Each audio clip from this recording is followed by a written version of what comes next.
Brew Strong is brought to you by Blickman Engineering, home of the Riptide. Visit them online at blickmanengineering.com.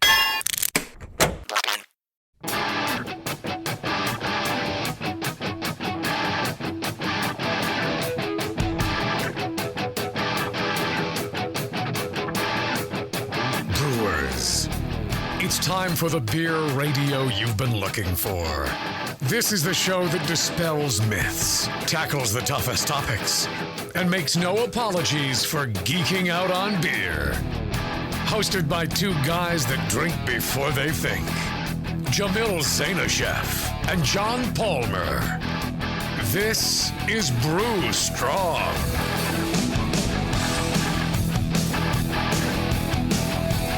Hello, everybody. I'm Justin Crosley. I'm Travis Campbell.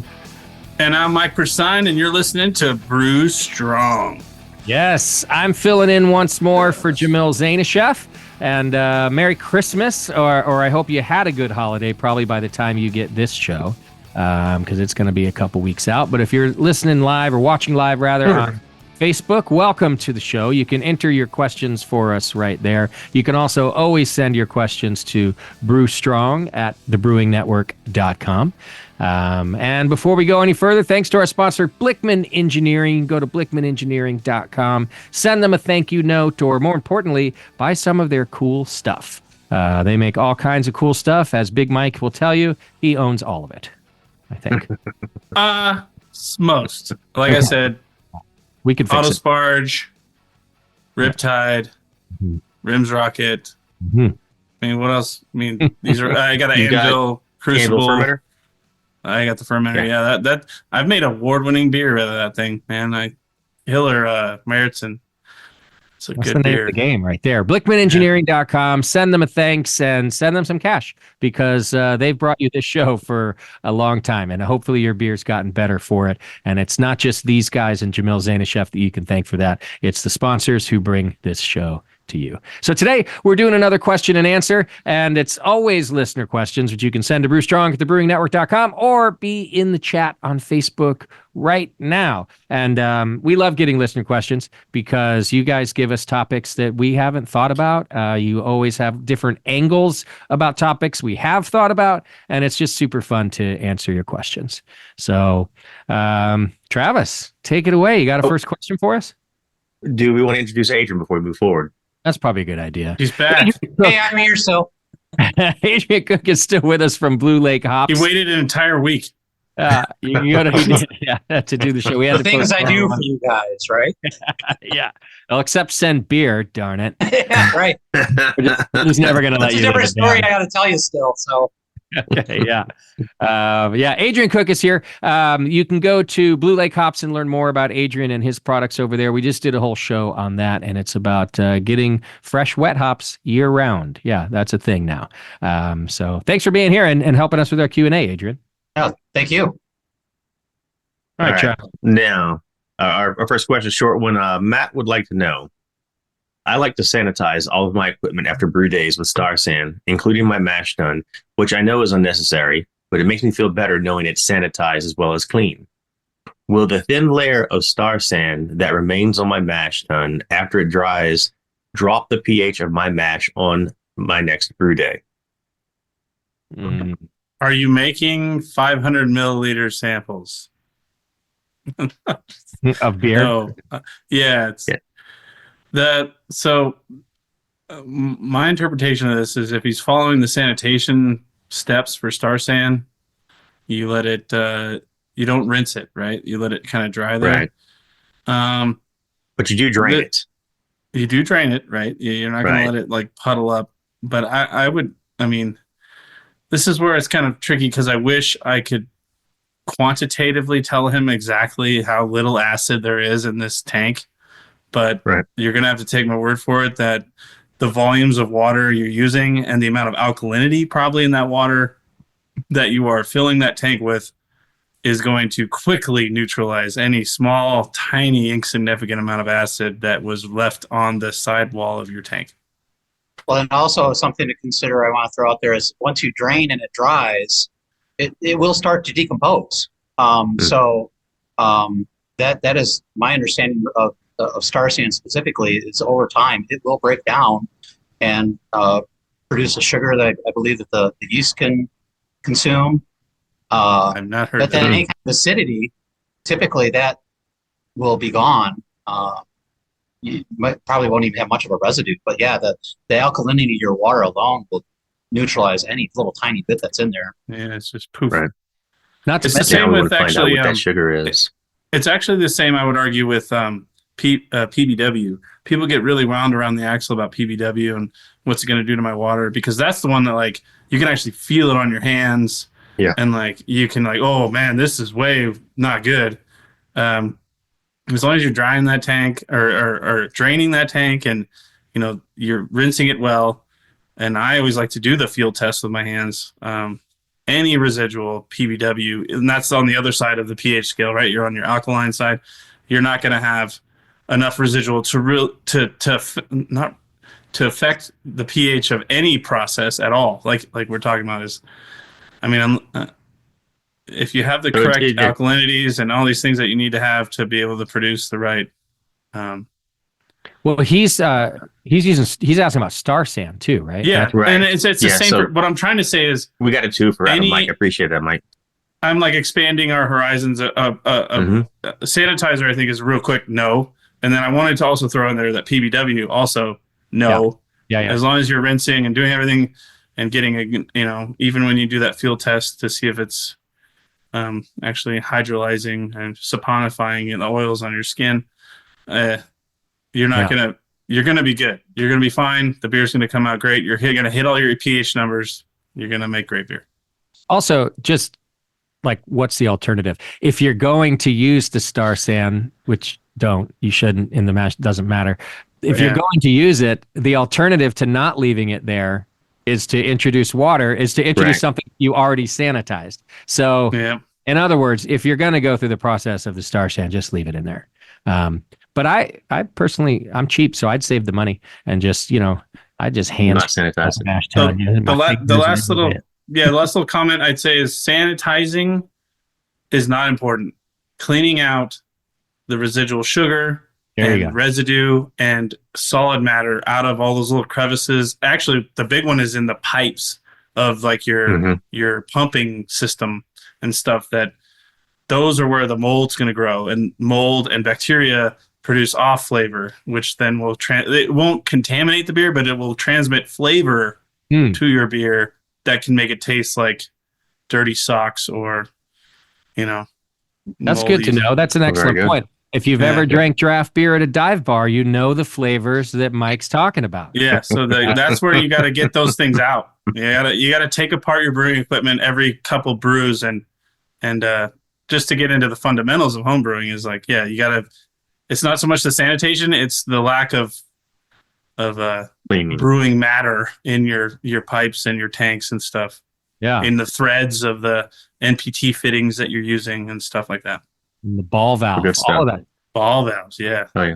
Oh, and the ball valves, make sure that you crack those part way, because there's always a little bit of fluid that gets stuck in there. Yes. Good point. And that seal. Yeah, especially in the 3-piece valves. Yeah, I'm the big one. I love to take apart the rims rocket that I use to heat my mash tun, and that's always full of stuff. It's like, holy crap. Wow, I did not think that would have that in there. And so, that's the big one. Right. Sanitizing, don't do it. All right. So end of rant. You have more time to rant. Don't worry. We've got some lined up here you might want to rant on. Well, in that case, I'm just kidding. Yeah. Well, I mean, let me throw in there though too. The next time you brew, you're going to be boiling, which is going to sanitize. Well, he's talking about his mash tun. Yeah, and you know what? Some of the stuff, if the flavor develops, it's gonna be there anyway. Like Mike's saying, the flavor's there. You're not gonna boil up the flavor. But don't worry about it. The long short answer is don't worry about the residual star sand that ends up where you didn't need it in the first place. It's gonna be fine. Don't worry about it. Don't worry about it. Hey, you got bigger fish to fry. You know what I'm saying? And thanks for your question, by the way. Yeah. Thank you. All right. Clayton emails. And don't jump to your answer because it's a really broad question, by the way. Do I want to try to get to 75 ppm calcium? This is pretty broad. I have heard that this is good for the yeast, but then I also hear that snow melt cities and countries make beautiful lagers and have wonderful water for brewing. And I'm guessing they don't have 75 ppm calcium.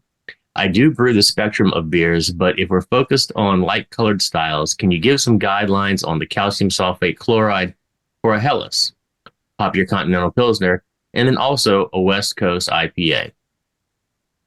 And he goes on to give you the algebra question of, I have started off with this much calcium and chlorides. Is that fine for Helles, et cetera? Or RO and 3 grams of chloride. So Clayton, we can address a good bit of this, but some of this we don't have the answers. Like, it's just a 5-gallon batch or 10-gallon batch, so we can just give you some guidelines on a Helles. And Mike, I'm assuming your lagers and your IPA, they have different water profiles. Good assumption. Calcium specifically is all about yeast health. Calcium is a micronutrient. It is necessary for the yeast to replicate and ferment the beer. The consensus that I understand it to be is 50 ppm is kind of the minimum calcium you want your brewing water to have. Now, there's going to be a lot of calcium contributed from the malt. This is going to be also dependent on the amount of other things you're doing, but in terms of that, I mean, usually that's pretty easy to get to. I mean, I will say, from the Alpine resident on this podcast, I live in the Sierra Nevadas. The water that even comes out of my tap is very deficient in calcium. And so I usually fortify it with calcium chloride, calcium sulfate. And I actually read this question too. He was talking about the balance between sulfite and chloride. And actually, so the calcium content is going to be for yeast health. That sulfite chloride is going to be where your flavor is, where, that ratio is where it's, and if you have very soft water, like you have very low calcium, you probably have low chlorides, low sulfates. You actually are very fortunate as a brewer to be able to build this water profile the way you want. And then you can kind of, like, for me, I feel very blessed to live where I live, where I pretty much have alpine snowmelt for my water, and I can, take it any direction I want. So I would say that calcium for yeast health, sulfate and chloride are the flavor, like sharpness for softness versus. And again, I always bring it back to the Brew Strong OG, John Palmer. He talks about water chemistry as the seasoning on the steak, right? If you have a good piece of meat, it's going to taste good. It's just, if you could push it that little nice, by that perfect amount of seasoning on there, is where you're gonna win. Yeah. So Adrian, I'm thinking you might have a little bit of perspective like I have, but in some additional thoughts for sure. And that, as Mike was saying, 50 is like your base minimum calcium. That's what's in Beersmith. 50 is your minimum for calcium. So that's usually my target. And his brief question on sulfate, yes, he should really have some sulfate in there. And getting back to Beersmith alone, I mean, I really like the product. I use it. You don't need to use it. You can use brewing water. Both products can give you profiles that will get you a good beer if you want to push it to it. If you're trying to do the seasoning and you find that your water is just not getting it done, look to one of those two for some profiles. My advice on it. Other part of that is brew the beer, see what's missing. And maybe if your yeast is having a hard time finishing, look at a little more calcium. Again, I wasn't trying to steal your thunder, Adrian. So as a pro brewer back there, what can you add on top of this? I'm a glorified home brewer is more like it, but that's better. So what I would say, as far as specifically looking for the profile for a Helles, and if you have low mineral content, like Michael said, I mean, you can build it up. That's fabulous. I don't strip my water. I have very high calcium here. I want to say I'm around, I think it was like 145. I think the important thing is to find that balance that you can get your chloride and sulfate ratios. Again, just like John says, it's your seasoning. So when you have your calcium, that does your yeast health. and then balance that out, because I also have a high chloride content. So my beers tend to be more on the malt side. So I have to add some sulfate to pretty much all of my beers to balance them out. But for my Helles, I already had a high calcium and a high mineral content. So, but it's about balancing it. As long as you're not too crazy with the amount of mineral you put in there. I think the thing as a home brewer, I mean, when you're like, the thing that trap I fell into is like, you're measuring these grams and half a grams, and you'll go freaking nuts trying to figure out all that stuff. If you want to do that to yourself, all the more power to you, but throw it into one of those programs, get something close. It'll make beer. And again, just like Trevor said, whatever that's missing, then you adjust it from there. Yeah. My only addition is that we here at the Brewing Network are beersmith. We're a beersmith house, ladies and gentlemen.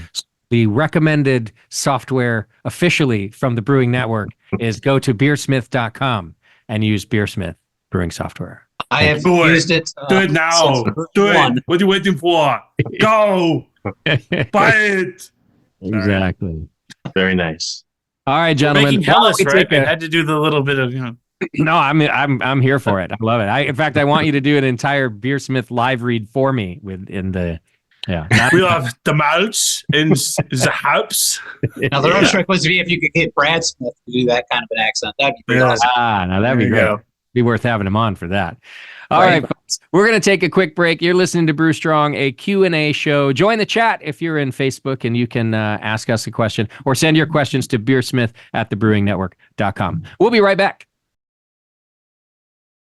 Are you looking for a simple brewing system that's great for all grain brewing, but everything on the market seems to be full of compromises? Blickman Engineering has the answer. The Blickman Brew Easy All Grain Brewing System. The Brew Easy is a complete system with easy upgrades and a beautiful compact design, perfect for any size brewing location. At its core, the Brew Easy is built on two gorgeous Blickman Boilermaker brew kettles, a high-temperature March pump, and either a top-tier gas burner or the new Boil Coil electric heater. The Brew Easy adapter lid allows the pots to stack on top of each other, forming an efficient, strong, and compact brewing setup that comes in 5, 10, and 20-gallon batch sizes. Upgrade your Brew Easy system with full automated control by adding a Blickman Tower of Power temp controller, and make moving around easy with the Blickman Kettle Cart. The Brew Easy is modular. If you already own a Boilermaker kettle, you can build your Brew Easy by purchasing just the modules you need. The new Brew Easy all-grain brewing system. See it today at blickmanengineering.com and brew with Blickman quality on your new Brew Easy.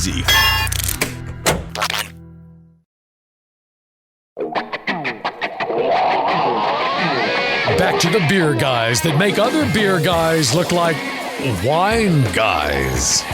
Brew Strong. Welcome back to Brew Strong. We are still hanging out here with our friend Adrian Cook and answering your listener questions. Travis, what else you got for us today? All right. Ed writes, "Hi guys, my name is Ed. I love your show, and I'm a fan of both John and Jamil. Sorry to disappoint you today, Ed. I have been all grain brewing on and off for about 15 years, and I'm coming off of a 3-year brewing hiatus.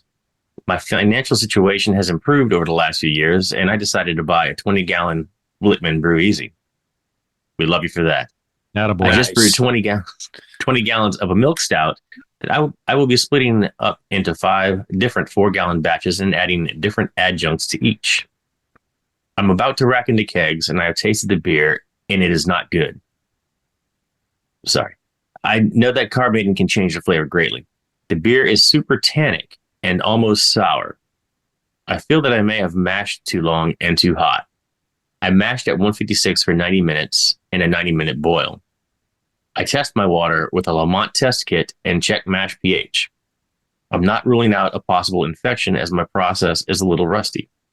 I am also fermenting in 1/6 barrel kegs. Could that be a problem? I also used separate yeast starters for each beer. I guess my question is, could you guys do a show that can walk us through properly using this system along with properly navigating Beersmith for the system? Also, any comments on the info provided would be greatly appreciated. Thanks for the great show and books, Ed Ed, we're not going to give you a show, but you can invite us to brew with you, and we could walk through brewing with you at your house, and of course, we'll take some beer back home with us. I wish he'd have given us that mash pH. Yes, yeah, that would have helped. That would help us with the tannic, obviously. And yeah. then tannic can be also misconstrued as lactic. They get that astringent too much, sour, and it's tannic. It's like, no, that's lacto. I mean, right. Take a tea bag and stick that in your mouth. Right. Kind you buy in the store, and that's what I'm saying is like a lot of that'll tell you what tannic does on your tongue. Right. Yes. What I'm trying to say is like there can be misinterpretations of tannic versus contamination because he's speculating that's one or the other. He says he's saying tannic tannic and sour. Yeah. And sour. So that's where like when the sour comes in, like you get a vinegar or a lactic. That's it. That's lights out. There was a cleaning problem. I mean, so we can. Do you want to rule out his first question? He said, "Could I have mashed too long and too hot?" Yeah, I don't think it was too long or too hot. Okay. Too hot is like you got to be plus 170, and then your pH usually has to go over 6. Mm-hmm. If I'm being totally so to really extract the tannins, you got to be 170 or over 6. And it doesn't sound like, I mean, especially because he said he checked his pH at the mash. And he also says 156 he doesn't tell us about his water. So, I mean, if this water is really hard, he might have started off with a really high pH and then he's got to I wish I had that number. Yeah, that's like, yes. But the other one that really kind of fermenting in kegs is tough because they are old and the fittings could be I always think the most dangerous time to ruin your beer is when you knock out. This is sugar wort. It's totally full of bacteria food and you're trying to keep it from being contaminated. And so if you're going into an old keg, so that's where I don't know about you guys, but kegs are the hardest thing for me to clean. Of everything I have to clean, I can't get in there. I can't make sure everything's. And then they're usually old as the hills. They're old soda kegs and apart to place all the O-rings that are in there. And old O-rings. Could have anything. And he says 6th barrel, so I don't know if he's talking pros. And those guys have that. That's got the spear. I don't even want to think about trying to clean a spear. Throw that thing away, get a new one. I mean, at least with the corny, I have. And here's another thought. He's a home brewer. Does he even have the ability to take apart the Sankey spear valve and that spear? To clean it properly. I'm thinking he means corny kegs. I don't think they're okay. He's talking, but even that's the same thing. So I was thinking that, and I'm like, it has too many valves and too many parts and. Okay, but a pro brewery has valves and parts and pieces all over the place. But the difference is, right, I think this is what you guys are saying, that stuff's just easy to take apart and throw in a bucket and get clean. The corny keg, you have to take apart those 2 posts entirely every single time, try to get in there to make sure there's no matter, and then, because don't forget, you have to clean before you sanitize. Otherwise, it doesn't matter. You're just sanitizing clumps of garbage. And so, and he does admit, by the way, in Ed's defense to himself, he says, hey, I may have an infection because my process is a little rusty. So I think we're just giving some good common sense stuff here. Nowadays, you don't have to spend all that much money for a really decent fermentation vessel. Yeah, Anvil over at Blickman, but even some of the more rudimentary ones have come a long way. So I would suggest getting. I think, guys, it's an infection, right? And then my first thing, if he's got a brand new Brew Easy, and hopefully he's using that right, but that's the hot side anyway. You got to fix the cold side. Well, and make it as simple as possible, in my opinion. And hear me out too. As soon as that wort gets below, let's say 120, you're in the danger zone. Like you are dealing with a liquid that is completely conducive to biological growth. And so if you have the That's what lid you've off of made. your, let's say he was doing a, in kettle chilling with a wort chiller. If he left the lid off and it gets down to 70, 80 degrees and he forgot about it for a half hour, he's just inoculated that with bacteria. Because I would argue, and then I remember there was one episode actually on Brew Strong where they talked about they went and they did all this stuff, and it turned out it was because during his chilling he had a fan going and it was just blowing bacteria into his. Mike, I did that one time. You never let me live it down. I know. And so the thing that I always really, for my process, is as soon as we drop below that temperature, that's game on for sanitizing at the high sugar, high pH. You are completely primed for bacteria or mold to just take off. And that's why finished beer is actually like, low pH, high ethanol, low sugar. These are actually, and then if you're hoppy, right? Because we talked about last episode, hops are antiseptic. I mean, these things happen to prevent microbial growth, but that moment right before you transfer is where you got to really mind your P's and Q's. And by the way, he's splitting into 5 different 4-gallon. Yeah, see, then that's like, so are all those hoses sanitized? Is all those valves and everything he was hooking up? Oh man, that's a mess. And so that's kind of why I go back to like, you're just getting back into this. Let's keep it simple on the fermentation side, and then once you got that down, you go crazy with your multiple batches and whatever you want to use, because you'll know you'll be back in practice. That's all. Yeah, it's a confidence building exercise when you come back in. Yeah. All right. Don't take on the marathon. Run the 5K. I've always said, like, the practice part is what it's one of the most important part. And it's one of the reasons I always sucked at brewing. I can tell people how to brew. I can spew back all the information I've learned over the 20 years, but you put me in a brew house and it's like anything. It's like sports. It's like you have to practice it because of all the like little dumb things that come up along the way. And it is always just that, like anything else. Yeah. And if you're not practiced at dealing with that, your beer's going to suffer. So I've always been like fairly adamant. There's a reason Jamil, was so award winning. He was out there brewing every week. Ninkasi, bro. Yeah. Nathan, Tasty McDole, the Brewing Network names that you know and trust. It's not just that they learned a bunch. It's that they practiced every week. They just kept on. Yeah. You can read a book about hitting a baseball. Yeah. It's another thing to hit the baseball. Yeah, even the best hitters in the world, if they don't practice every single day. Yeah. I'm not saying you got to brew every day, but like Barry Bonds could probably talk to your ear off about hitting the baseball now, but he's 50 and he can't do it anymore, right? It's like, our coaches are born. They stop hitting every day. So. But I'm just saying, I'm agreeing with you. It's like this whole practice makes perfect. So Mike, but different Mike. Mike sends greetings. I have just finished all the Brew Strong podcasts. I'm sorry if I have either missed the answers. Yes, all right. Final gravity fermentation questions. First, is there a source for the fermentability of specialty grains? Gentlemen, I swear I didn't try to make a theme with this Q&A, but we have a similar answer here. This would be helpful in figuring out final gravity, I figure, and know when it has reached full attenuation. Second, is there a way to determine fermentability of a wort based on mashing temperature?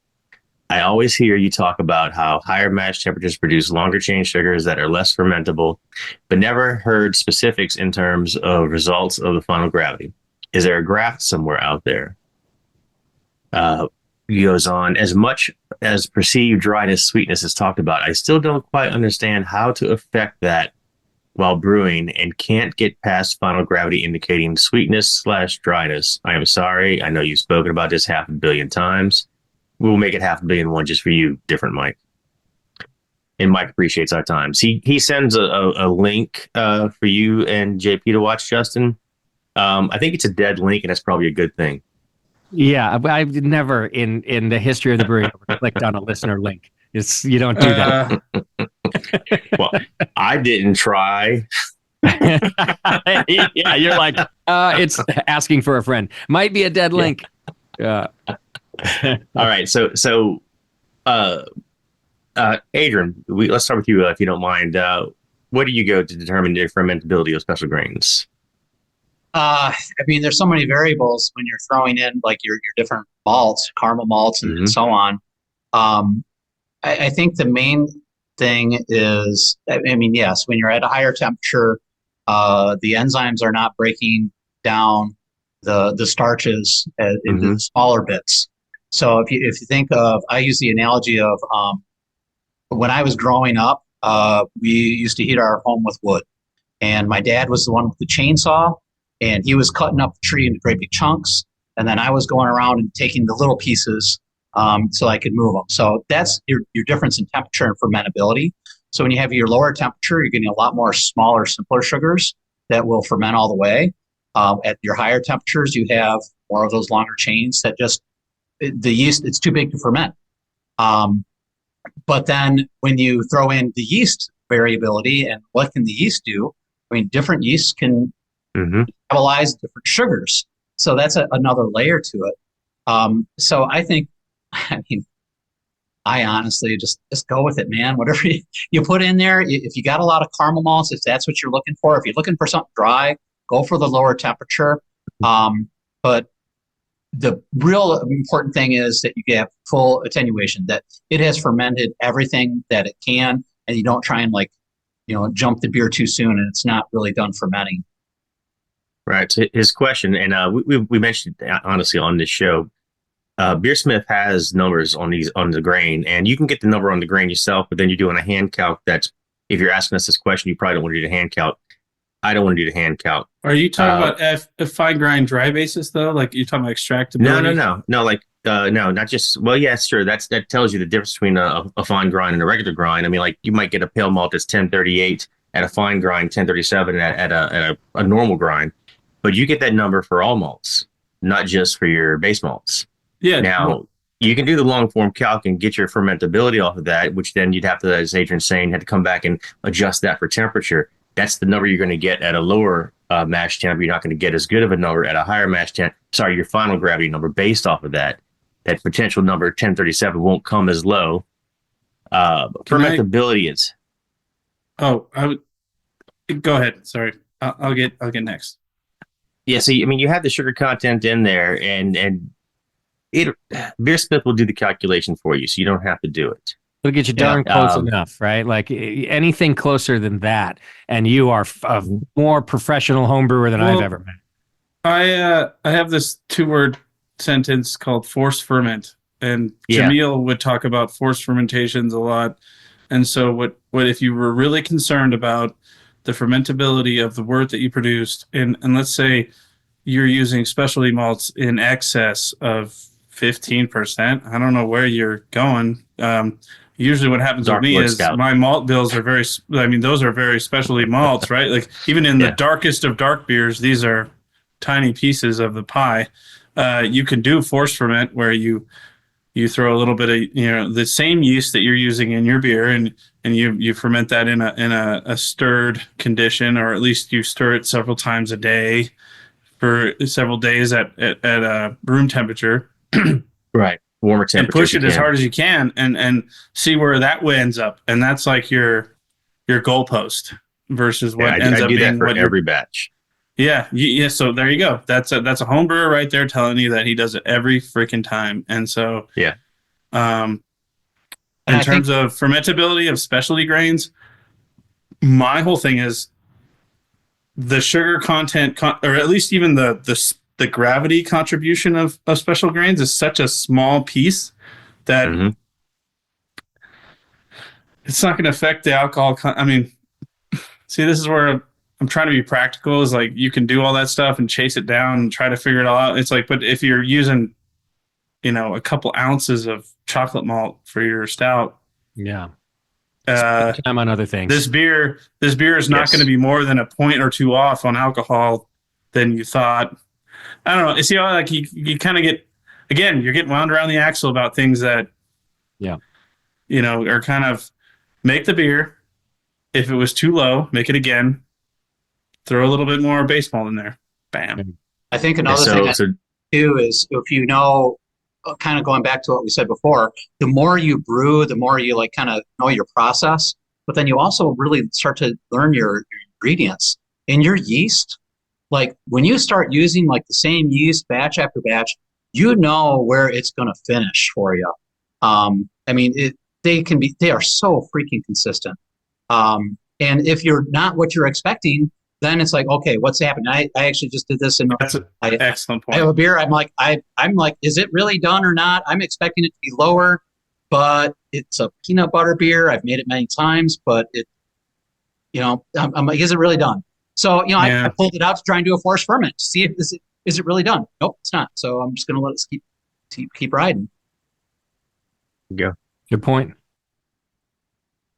All right, so different mic. Keep brewing. You're going to learn your yeasts. If you don't like where it's finishing, you can let it run a couple extra days unless you're in a rush and find out if it's done. And next time, cut a couple days off. And if it's not the same, then you probably cut it too short. Force ferment. There's a handful of ways you can learn about the process. You can, even with the best calculators, they're not going to match your process, but you can get a good head start with the right software. Which again, I had no intention of pimping Beersmith so hard today. It's all right. But there we are. Deserve it. Yeah, I'm a fan. I think there are indicators. I mean, even just flavor. Like, just try the beer. Is it done? Does it taste sweet? These can be indicators that you're not ready. But we're talking about specialty malts again. Keep things in perspective, man. Your base malt is the contributor for fermentability. Like that, your Maris Otter, your all these beautiful things that you're doing with your pale malts, your Pilsner malts. I got guys that make stouts with Pilsner malt. I mean, that's where the sugar's coming from.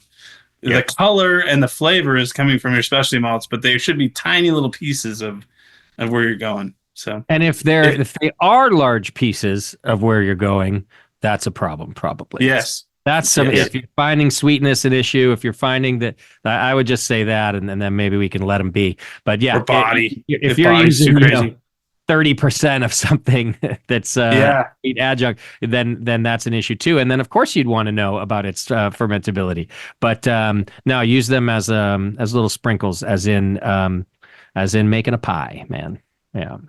All right. So do we want to take the next one now? Or do we need to take a break, or we're good on time? Yeah, let's take. You got one that's a shortish one? Well, the one I'm looking at will go past the break reading it alone. The answer might be okay, but it's... Well, then let's take a quick break. You're listening to Brew Strong Q&A. You can send your questions to brewstrong@thebrewingnetwork.com or join us in the chat room when we're live on Facebook like we are right now. All right, hang in there. We'll be right back.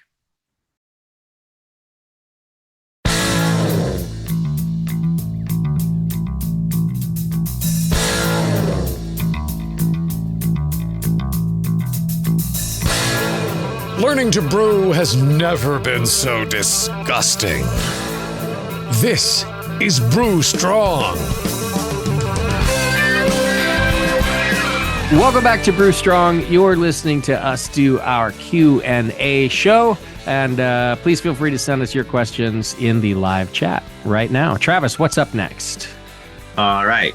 From George. Dear Brew Strong, I apologize for the length of this email, but I need your help.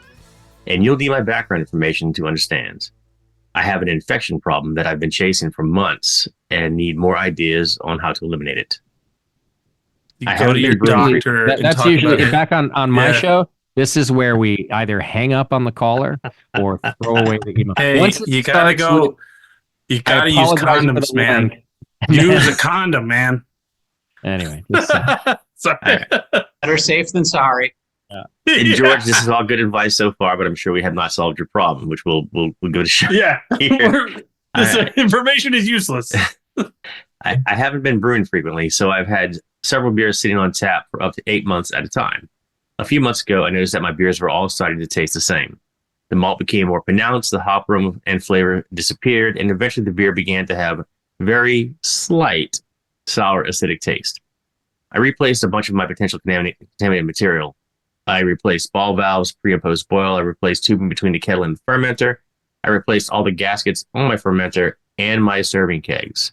I usually ferment in a keg. Well, we have themes today. I brewed a batch of pale ale, Tasty's APA. When I transferred the beer to the serving keg, it smelled wonderful. I force carbonated and I put it in the fridge, not connected to CO2. A few days later, I tasted it good, but it was undercarbonated. So I connected it to the CO2 and tasted it again a few days later. Within 2 days, it had changed. The aroma was gone and was slightly sour. Maybe we pause there because it's a smoking gun, I would say. Yeah. Good idea. I'll come back to the rest of this after he's just said we started off at 8 months. Now we're down to 2 days and we're going to problems with the beer. And all he's done is he's carbonated it. Mm-hmm. It's already in the keg. So did he pick up? There's a couple things I've got. Couple things I've got. If he's the 8 months, it seemed like it got a little bit more sour. I mean, that's just oxidation and just age. It's just not. It's going to shit. The carbonation could be a couple things. I mean, sometimes when you over carbonate a beer and it's very cold, I've had this problem in this guy right here. It'll actually come out a little acidic because I feel like there's so much solubility of CO2 at that low temperature. Like, I keep this thing near freezing. I try to keep it low, but that can give a perceived sourness. Oh, sorry. They're saying? I think he said he was undercarbonated, so he carbonated. He was undercarbonated and it was okay. Then he carbonated, and then within 2 days of carbonating, it didn't taste good already. Yeah, that's when the aroma was gone, slightly sour. It's something like the sourness. So honestly, sorry, go ahead. I'm honestly, unless he's having a very cold sample, which the aroma will be gone. Maybe his CO2 is not coming from a reputable CO2 vendor. There's not going to be any biology in there, though. No. Oxygen. A low ppm of oxygen oxidizing his APA in a 2-day period of carbonating while oxygenating. He's getting sour and acidic taste, though. I'm leaning toward he's fermenting in those kegs as the person did. I'm really suspicious of something. He said he replaced the parts, but I guess let me share my home brewing infection story. I was fermenting in glass, and then I had a batch of beer. I'm like, that doesn't taste right. I made another batch, put it in there, and I'm like, this is tasting worse. And then by the time I got the third time, it was nasty as fuck. So I dumped it out, and I was looking at the glass. I mean, everything looks clean. But then I saw that I had mineral deposits that were forming, and that was protecting the bacteria. So that would then get into my beer. So I had to acid treat everything to get rid of that calcium layer. So that's where I'm almost wondering, like, for using these old kegs and fermenting them, how are they cleaning them? And even if it's PBW, that might be cleaning any kind of like surface level things like that. But if there's like a calcium layer that's in there, that could be protecting some bacteria that is then slowly infecting what he's having over a couple of days. I wouldn't think that the infection rate, everything past that. But once he's in that keg, if there's something in there, and then just takes some time to grow, like the yeast is done fermenting, and then the bacteria kicks in, and that's when it's starting to get funky. That's my first guess. I agree. Or even like a bacteria going to grow. If there's a brat in there, it'll fuck it up. You got to go with you're talking about it first. I just totally agree. Okay. Y'all have cleaned the corny kegs before. You got to put beer in there. I have some really, really ridiculously, freakishly long arms, and it is hard to get to the bottom of those corny kegs.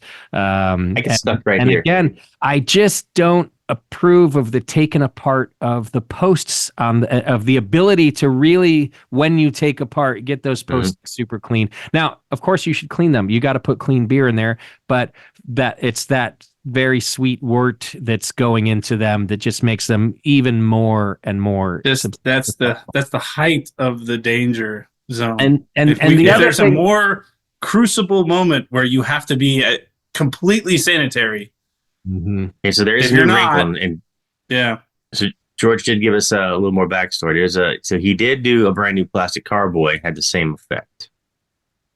Mm-hmm. Mm-hmm. So And that's where That could be. and I want to go back to plastic or rubber that he has somewhere between the hot side to cooling. yeah, the knockout. How Where's much what's bacteria what's can he's he pick got up? knocking out? and how fast is it going to grow to ruin a beer in 2 days?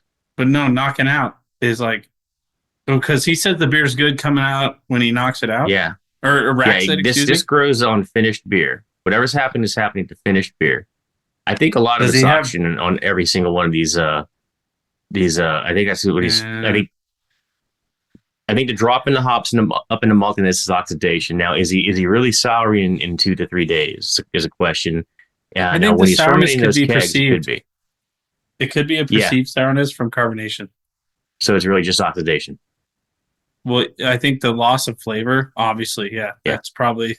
But then the big one that might be like, oh, this is so.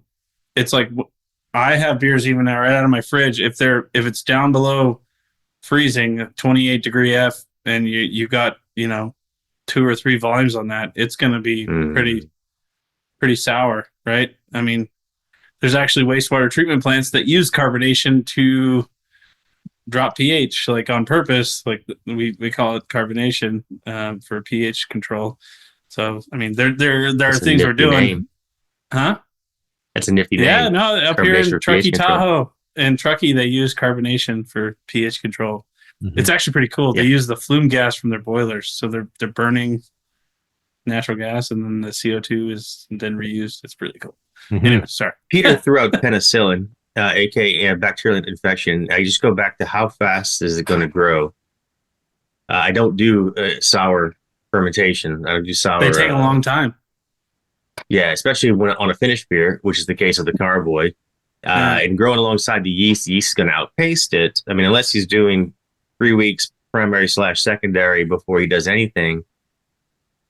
Yeah, but it's finished beer with very little sugar left. Well, and the fact that he used a brand new fermenter, I was reading the question again, brand new fermenter, and then he puts it into the keg that replaced the gaskets. That's how there's got to be something on the cold side that's not getting clean, and that's where if you have any kind of mineral deposits, that makes it hard to even see it. It looks clean, you can't see it as well. So the only way to get around that, if it's something that's related to that, because the beer that I made, it did turn very quickly as well. It's like once it was all done, then it was a short amount of time that went.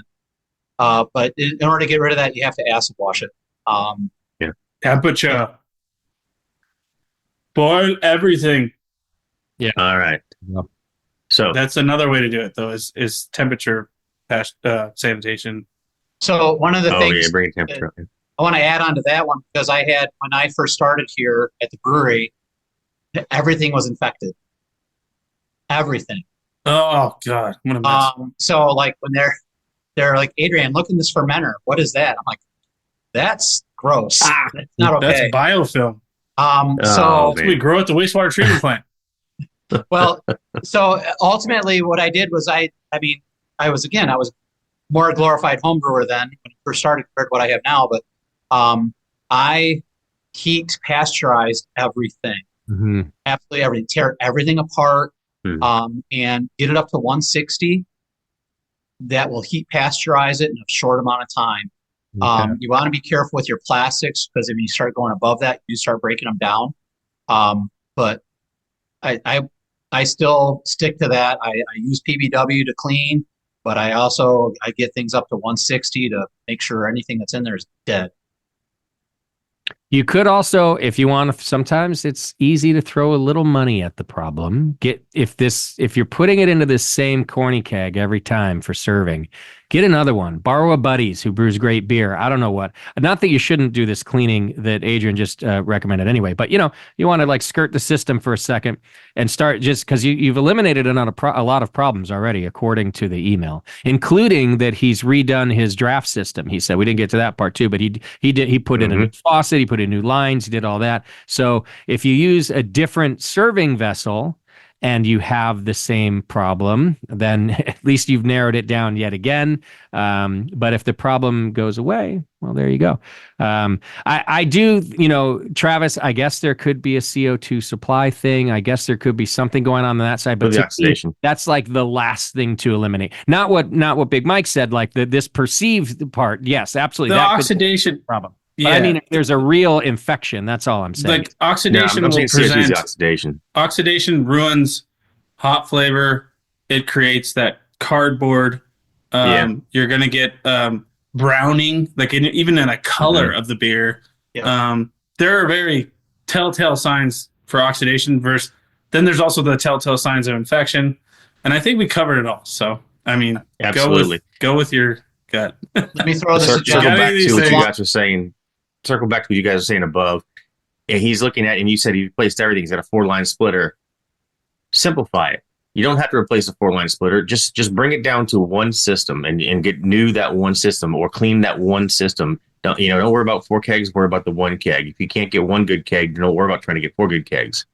Focus on simplifying, cleaning, and oxygen's getting in there somewhere for him. Somewhere on top of everything else, he's got an oxidation problem. And heat's your friend. If it all when in doubt, I mean, if you're worried about your sanitizers not getting it, something's going on. Temperature rules, man. Okay. And like, can I tag off from what Justin was saying? One of the things that I did when I dealt with that infection, label your fermenters, label your kegs, keep track of what you're putting into what, because that will help you identify and eliminate all those variables. Switching, like Justin said, get a different keg, but you know what? Number that keg. And the next time you use it, if you dare use if it fucks the beer up twice, she's done. Yeah, then you know it's a problem right there. It's so easy to have a bunch of them and you don't know what's what. Yeah, if you're final numbers. Good notes. Yeah, good notes. My kegs are even numbered, Justin. I'm really going to lose some respect from you. I can see it. I mean, you don't have names for your kegs? No, like I've got all my kegs numbered, and I've got a log of when the last time I was to change the gaskets. I really do. And Bell? There you go. So like a pro. Pearl? Number or name all of their kegs. We're looking at it. We're looking at fermenter right now. Fermenter, F5. Yeah. That's a bad you got to know what you're putting in there. Yeah. That's a bad day if it's a tornado. Time for one more? One more. Yeah, so this one, Justin, this is for you. And I was laughing when I read it, but then I think it's much more useful. And I think we probably don't say it enough. And it came up off the air earlier. David recently stumbled on our podcast, and he can't stop listening to them. He's having trouble downloading the past podcast in iTunes, though. He keeps getting an error. Now, that's good news for you if you're still on iTunes, Justin. But so, I mean, you're on Facebook. I use YouTube for my podcast, YouTube Music for my podcast. Where else do people find all the glorious stuff the Brewing Network puts out? Well, just so you know, Android and Google eliminated their podcast aggregator entirely. So if you're used to use Google and that was your favorite, you now have to use YouTube to get your podcast. I just recently uploaded all of our shows to YouTube because I didn't know that. I didn't get the memo. They didn't auto migrate for you because Google owns YouTube. They did not auto migrate. It took a week because we have to do so many years of content that it took a while. But anyhow, my guess is that most people use other ones. So we are on Spotify. Spotify has a weird algorithm, and I'm not trying to pass the buck because I'm honestly, I'm not an expert at this podcast aggregator stuff, believe it or not. It grew faster than I did. We're there. And sometimes it, you can search Brewing Network and it's not there. But if you search the Brewing Network, it's there. Sometimes if you didn't put a space between brew and strong, there's a bunch of weird variables, which is why, by the way, I always like iTunes. I've never had trouble with it. We should still be on Oh, now I'm drawing a blank. I knew it just a second ago. There's another one that people like to use. So every time I learn about a new one, and if you send us an email, you can send it right to me, Justin at thebrewingnetwork.com or brewstrong at thebrewingnetwork.com. Amazon. I'll go add it to that aggregator. It does. Most of them, it doesn't take long to add it. So I will put it where you want it. It's just like keeping up. There's always like a new one. And to me, iTunes is just reliable. And Spotify was reliable, but now that I don't know what it is about their search function, it gets a little funky every now and then. Like literally, Mike was saying he couldn't find it. It's his own goddamn show, and then the next day he could find it. This was a while ago. I tried to find it on Spotify, and then I ended up over on Google Podcast because I'm an Apple refugee, but I really like Spotify for everything else that I was listening to, and then I was so frustrated that like let's be honest, Brew Strong's my favorite. Yeah, I couldn't find it. Like I was like looking, and I found it today, so it's on there. Yeah, it's there. It's on and I'll there. go double check again. Like sometimes what happens too is like they release a new privacy update for publishers. Yeah. And you don't click that yes in time, it's gone. They just unpublish you. And that's happened. They shrink wrap you like they shrink wrap us. Yes. That's a shame. Yes. You're like, you click wrap, you got to click on this or you're going to lose all your files, or you got to click on this, or we don't work with you anymore because we work with everybody and we don't need you. Yeah. It's weird. So not a bad question. And again, I'm not trying to pass the buck. I have screwed this up before. I do have a hard time keeping up with all of the aggregators and what they ask of me. So yeah, I'll go back and do another check again. Well, David, we really appreciate the fact that you not only listen to us, but you listen to us and want to find out what the heck's going on, not saying, well, I can't get Brew Strong, moving on. That's everybody who writes that. We really love it. It's like that movie Saw. Would you like to play a game? With aggregators. Yeah. The only reason we ever even became a podcast is because of our listeners, just so you know. So these are, ask us where you want it. We were live streaming radio until someone asked me to make it a podcast. And as soon as I Googled what the fuck a podcast is, we made it a podcast. And so we have been ever since. So anyhow, don't be afraid to make suggestions. We try our best to, make it easy on you. Outstanding. Yeah. All right, guys. Well, I think that's about the time we have for today's Q&A show. And I want to thank you guys for being here. I want to thank Blickman Engineering once again for bringing you this show. And in particular, I want to thank our listeners when we do Q&As, because as you can see, there is no content without you asking your questions. And we really like to get them, even when we're stumped, right? Like it kind of makes us rack our brains about things, which probably makes your brewing better too, right, guys? Yeah. Absolutely. Hey, if you want to play Stump the Chump, I'll be your chump. Send it over. There we go. We got stiff. I honestly love it because it keeps those gears turning to make sure that, I'm staying up to date. I'm not just getting complacent. Yeah, absolutely. I love it. I absolutely love it. Send them all. Let's go. Sometimes it's just a matter of like saying something, you've said it 20 different ways, but then that one last time you say it a little bit differently, it makes more sense to somebody. Yep. It makes more sense to yourself. Yeah, it's just like all of a sudden, sudden, like, damn, that does make sense.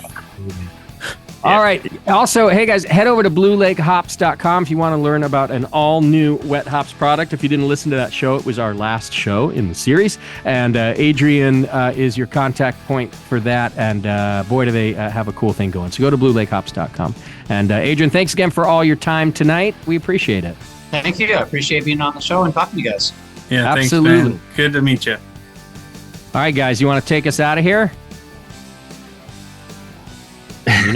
You can do it. You stumped. Let's have a good time and brew strong. Brew strong. Brew strong. We'll see you next time.